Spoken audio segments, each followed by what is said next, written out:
Hi there, this is Linda from Let's Talk Prepping, and today we're going to talk about food storage. But please subscribe to keep being updated on how to prep and survive the coming hard times. So we're going to talk about beginning food storage, stop what you're doing, and prep now.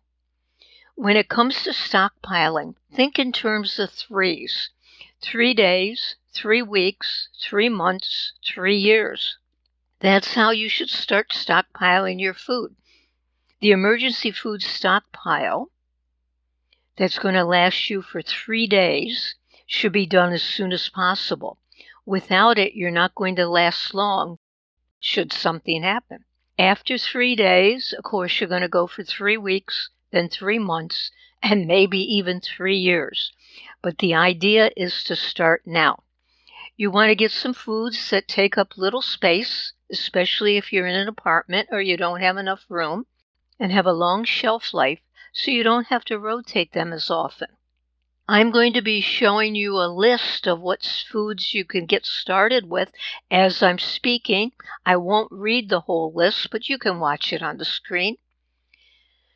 If you haven't started, or even if you are well prepared, I suggest you stop what you're doing and go to the store right now to begin stockpiling. Now, the reason for that is that there's shortages all over the place.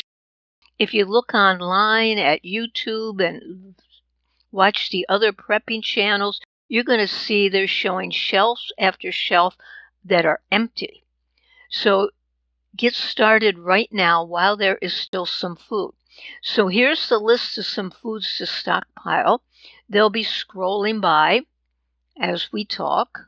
When stockpiling, remember to take into account your family's personal preferences, as well as any medical conditions that require eating restrictions. Are they on a low-salt diet? Are they diabetic and can't have a lot of sugar?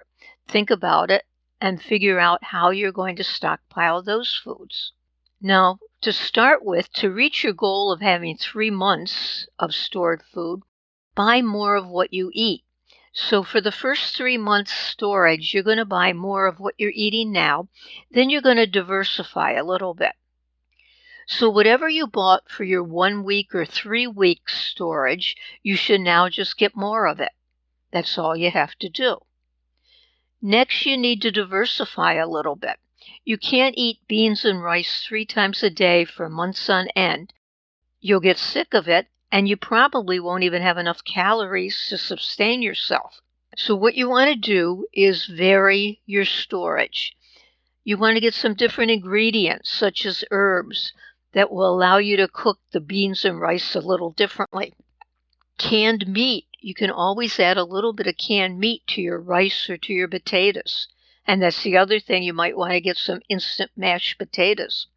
You can get some tomato sauce to add a different flavor. Get garlic or onion powder. Whatever you happen to use now, just make sure you get those different herbs and spices. And then you'd like to add a few comfort foods and drinks that'll lift your spirit. Crackers, hard candy, cocoa, honey, for example.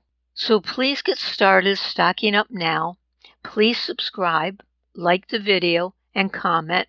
And thank you so much for watching.